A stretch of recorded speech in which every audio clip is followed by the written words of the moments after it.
Ben, je vois un rapport de force effectivement violent, mais en même temps, comme spécialiste, disons, de la violence des riches, je dis que qui sème la misère récolte la colère. Mais ce que je veux essayer de montrer, c'est que si vous voulez, les travailleurs aujourd'hui sont traités de coûts, de charges, de dépenses, de ressources, de matières premières, de ressources productives.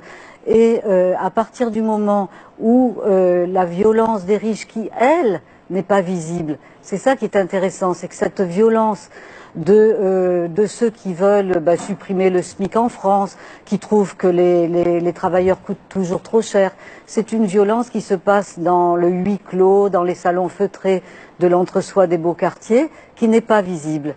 Eh bien, moi je leur dis à tous ces gens qui défendent les intérêts, comme M. Valls l'a fait, les intérêts des puissants, de l'oligarchie à laquelle il appartient, moi je dis que ce sont des bourgeoisistes, que ce sont des militants du système néolibéral et que les travailleurs, ils défendent aussi leurs intérêts et leur droit à simplement vivre normalement sur cette terre où ils sont de passage comme nous tous. Une véritable guerre de classe que mènent les plus riches contre les peuples, c'est que les plus riches, les plus puissants s'adaptent parfaitement aux nouvelles technologies et au développement technologique d'une société qu'ils s'accaparent. Et du coup, les travailleurs, les classes moyennes et les classes populaires sont laissés de côté. Et il y a une phrase du pape François que je trouve très belle. Il écrit les ouvriers sont passés du statut d'exploité à celui de déchet.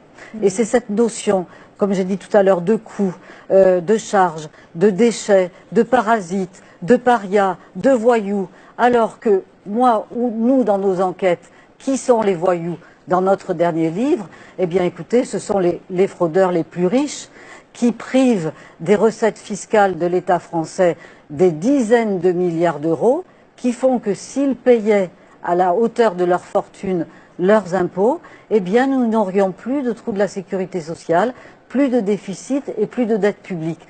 Puisqu'il y a 85 individus sur la Terre qui concentrent autant que la moitié de la planète. L'année prochaine, ce sera 60 Crésus.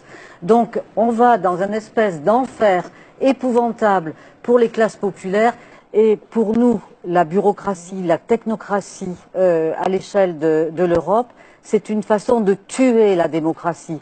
C'est-à-dire, ça met un écran de fumée qui vient empêcher la communication entre les citoyens et les oligarques qui aujourd'hui occupent toutes les institutions comme le FMI, qui ne sont pas des institutions élues, qui sont des institutions qui sont créées par les oligarques pour défendre leurs intérêts à l'échelle du monde.